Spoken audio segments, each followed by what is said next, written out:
Breaking news की इस update video में नजर डालेंगे देश भर की तमाम बड़ी खबरों पर। काफी महत्वपूर्ण और इम्पोर्टेंट खबरें, तो ध्यान से इस वीडियो को एकदम पूरा लास्ट तक देखते रहिएगा। सीधे बात करें पहले अपडेट की, तो देखिए दोस्तों, एलपीजी रसोई गैस सिलेंडर को लेकर सरकार ने एक बड़ा फैसला लिया और एक नियम को बदल दिया। जी हाँ, दरअसल आपको बता दूं कि अब आप एलपीजी गैस सिलेंडर एक साथ 3 डीलर पर बुक करा पाएंगे। जी हाँ, मोदी सरकार ने उज्ज्वला योजना का दायरा और बढ़ा दिया और इस योजना को अगले 2 साल में 1 करोड़ फ्री कनेक्शन दिए जाने की प्लानिंग है सरकार की, आपको पता होगा। और इसी बीच मोदी सरकार ने सिलेंडर की सप्लाई और अच्छी तरह से करने के लिए बुकिंग का नियम भी बदल दिया। बदलाव के बाद अब एलपीजी ग्राहक एक साथ 3 डीलर पर बुकिंग करा सकेंगे, तो ये एलपीजी ग्राहकों के लिए बड़ी ही राहत की बात है। और चलिए बात करें अगले अपडेट की दोस्तों, तो अमेजोन कंपनी पर 4 मार्च से यानी कि आज से एक मेगा सेल शुरू होने जा रही है। कई सारी चीजें, इलेक्ट्रॉनिक्स, टीवी वगैरह, ऐसी फ्रिज पर आप डिस्काउंट पा सकेंगे। अमेजोन की मेगा सेल आज से ही है ना, 7 मार्च तक ये सेल चलेगी। और चलिए अगली खबर देखिए, पोस्ट ऑफिस खाता को लेकर भी नियम बदल चुका है। पोस्ट ऑफिस के खाताधारकों को झटका लगा, केस निकालने और जमा कराने पर अब आपको एक्स्ट्रा चार्ज देना पड़ेगा। जी हाँ, ये नियम 1 अप्रैल से लागू होगा। दरअसल बात कुछ यूं कि अगर आपका भी पोस्ट ऑफिस में अकाउंट है तो आपके लिए एक महत्वपूर्ण सूचना है। इंडिया पोस्ट पेमेंट बैंक्स ने अब निकासी और जमा कराने पर AEPS यानी कि आधार आधारित, ये कुछ मीडिया रिपोर्ट्स के मुताबिक दोस्तों पोस्ट ऑफिस अकाउंट को लेकर न्यू रूल है। और चलिए बात करें अगले अपडेट में, तो देखिए अब मदरसों में भी होगी रामायण और गीता की पढ़ाई,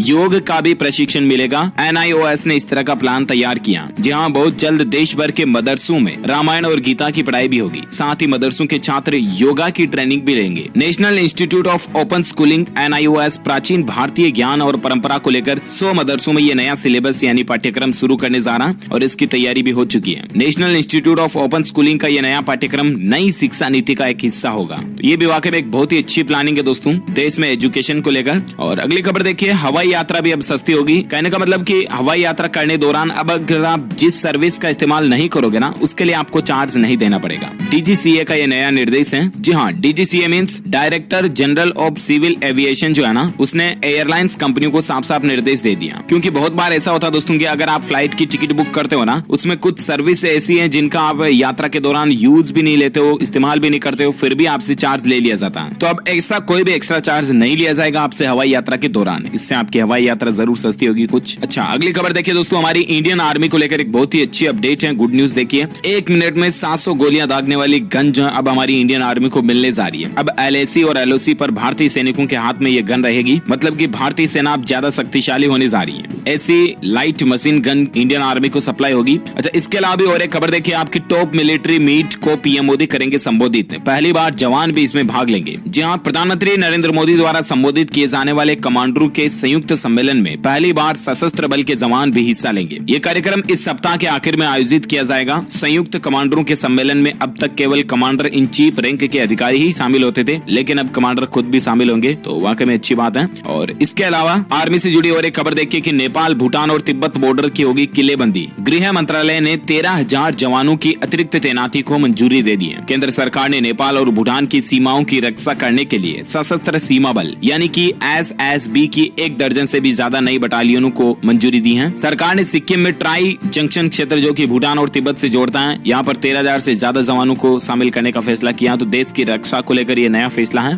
और अगली खबर देखिए दोस्तों, गरीब परिवारों को मिली बड़ी राहत। केस लड़ने के लिए अब राज्य सरकार मुहैया कराएगी वकील। जहाँ दोस्तों झारखंड राज्य को लेकर यहाँ पर अपडेट है। झारखंड राज्य के जो गरीब और कमजोर जनता है उनको बड़ी राहत मिली है। झारखंड राज्य विधिक सेवा यानी कि JHALSA उसकी तरफ से एक नई सुविधा शुरू की गई है। और कहने का मतलब अब राज्य की जो गरीब SC ST वगैरह और दूसरे जो जरूरतमंद लोग है ना, उनको केस लड़ने के लिए अब राज्य सरकार वकील मुहैया कराएगी, ताकि उनको वकील की फीस वगैरह ये नहीं देने पड़े, क्योंकि पहले से ही गरीब हैं, तो जो कि वाकई में अच्छी बात है। और अगली खबर देखिए आप, सरकार की एक और नई पहल है। अब BIS सर्टिफिकेशन प्रोसेस आसान होगी, आंतरिक व्यापार को इससे बढ़ावा मिलेगा। जहाँ BIS का मतलब होता है दोस्तों भारतीय मानक ब्यूरो ऑफ इंडियन स्टैंडर्ड्स, है ना। जो ये ऑर्गेनाइजेशन है, ये चीजों की क्वालिटी वगैरह को सर्टिफाई करता है, परख करता है। जो कोई कंपनीज प्रोडक्ट बना रही तो उनकी BIS मतलब कि उनकी गुणवत्ता क्वालिटी कैसी है उसको जांच करता है, रैंक देता है, ठीक है ना। तो अब ऐसे में BIS से क्वालिटी सर्टिफिकेट लेना और आसान हो गया। सरकार इसके लिए एक कार्यशाला आयोजित करने जा रही है और सरकार के द्वारा जारी एक आधिकारिक बयान में ये कहा गया कि इससे उद्योग और आंतरिक व्यापार को बढ़ावा मिलेगा, जो कि वाकई में एक अच्छी पहल है। चलिए अगला अपडेट देखिए आप। SBI और कोटक महिंद्रा बैंक ने हाल ही में लोन सस्ता किया था, आपको पता होगा। और अब इन बैंकों के बाद एक और बैंक ने भी होम लोन की ब्याज दरों में कटौती की है। होम लोन की इंटरेस्ट रेट जो है वो घटाई है। कौन से बैंक ने? तो दरअसल HDFC बैंक ने होम लोन पर ब्याज घटाया है। अब घर खरीदना सस्ता होगा लोन वगैरह पर। जी हाँ, हाउसिंग डेवलपमेंट फाइनेंस कॉर्पोरेशन यानी कि HDFC बैंक जो है इसने होम लोन की ब्याज दरें घटाई है। कल से ये ब्याज दरें जो घटा दी गई है लागू मानी जाएगी। और उसके बाद अब HDFC होम लोन की न्यूनतम ब्याज दर जो वो 6.75% हो चुकी है। और हाल ही में SBI और कोटक महिंद्रा बैंक ने भी ब्याज दरें घटाई थी, मैंने आपको अपडेट बताया भी था। चलिए फिलहाल बात करें अपन अगली खबर में। मौसम समाचार को लेकर अपडेट देख पा रहे होंगे दोस्तों। वेदर अलर्ट है, तेजी से बदल रहा मौसम। इन राज्यों में भारी बारिश की चेतावनी भी निकल कर आ रही है। मौसम विभाग का अलर्ट है दोस्तों की 4 मार्च को कुछ राज्यों में बारिश हो सकती है, जिसमें शामिल है स्पेशली हिमाचल प्रदेश और उत्तराखंड। इसी के साथ ही संपूर्ण भारत का आज के दौरान अरुणाचल प्रदेश और इसके कुछ सटे भागों में बारिश हो सकती है। इसके अलावा गंगा के मैदानी भागों में उत्तर से चलने वाली तेज मध्यम से तेज हवाएं अगले 24 से 48 घंटों के दौरान जारी रहेगी। बाकी दूसरे इलाकों में मौसम शुष्क रहेगा। और अगले अपडेट में बात करें आज के सराफा बाजार में सोने चांदी के रेट को लेकर देख पा रहे लगातार दूसरे दिन सोने में गिरावट देखी गई है। सोने की कीमतें 208 रुपए टूट कर 44,768 रुपए प्रति 10 ग्राम तक पहुंच चुकी है। और वहीं अभी चांदी जो है वो 67,000 रुपए कुछ चल रही है। और अगला अपडेट देखिए, कोरोना वायरस को लेकर एक सबसे बड़ी बिग